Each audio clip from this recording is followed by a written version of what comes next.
Hi, and welcome back to I'm a Happy Enchilada. I'm Don Culver, and I'll be your host. And if this is your first time with us, welcome. Now, we're glad you're here. Now, today our topic is Stinkin Thinkin. It's pretty negative as a topic, and one I don't like to get into too much. Trudging around in the muck. Ugh.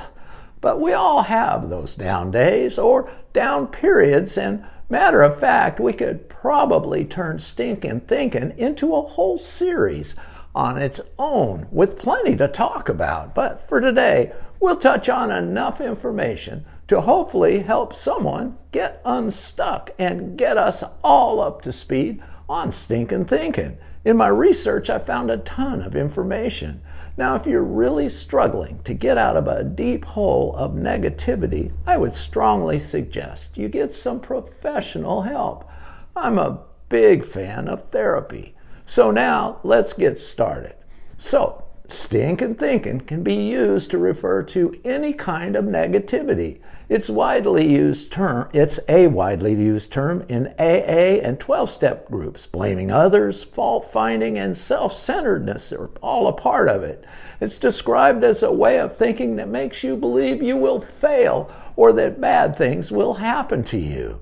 That's a heavy weight for someone to be carrying around, Ooh, I wouldn't like that. Also, catastrophic thinking falls into the Stinkin Thinkin area of thought. Catastrophic thinking can be defined as ruminating about irrational, worst-case outcomes. It can increase anxiety and prevent people from taking action in a situation where action is required.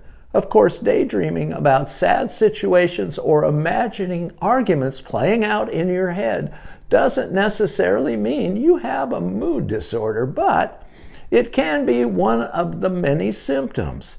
There's also black and white thinking. Now, that's a thought pattern that makes people think in absolutes.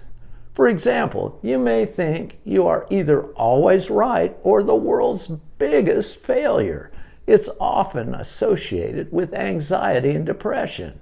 Black and white thinking is also a symptom of many psychiatric conditions and personality disorders, including borderline personality disorder, and contributes to interpersonal problems and to emotional and behavioral instability. Well, for most people, there are some gray areas of thinking, right?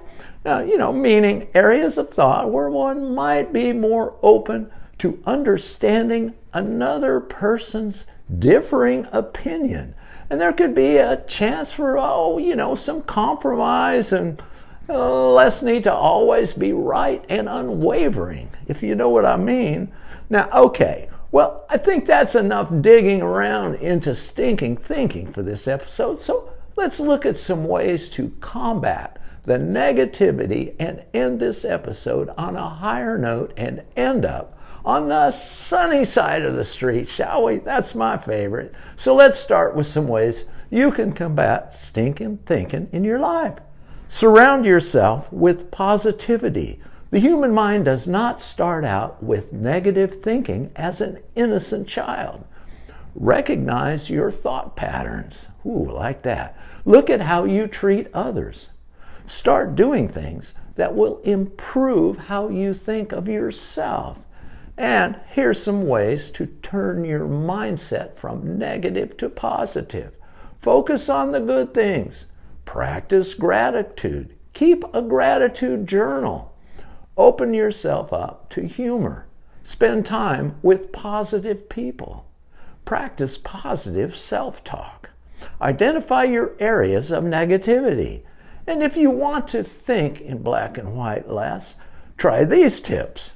Check these out now. Reframe your thinking if you catch yourself jumping to extremes. Try challenging yourself. Watch your words. Black and white thinking words like always and never are signals to pay attention to. And practice acceptance. And lastly, here's a few ways to stop those spiraling thoughts from taking you down. Remove should thoughts. Recognize automatic negative thinking. putting your thoughts on trial. Wow. Acknowledge how overwhelmed you actually feel. Don't force positive thoughts. All right. Well, I hope our information today was helpful for you, and perhaps there's someone you know who could benefit from it as well, and you could forward it to them. That would be awesome.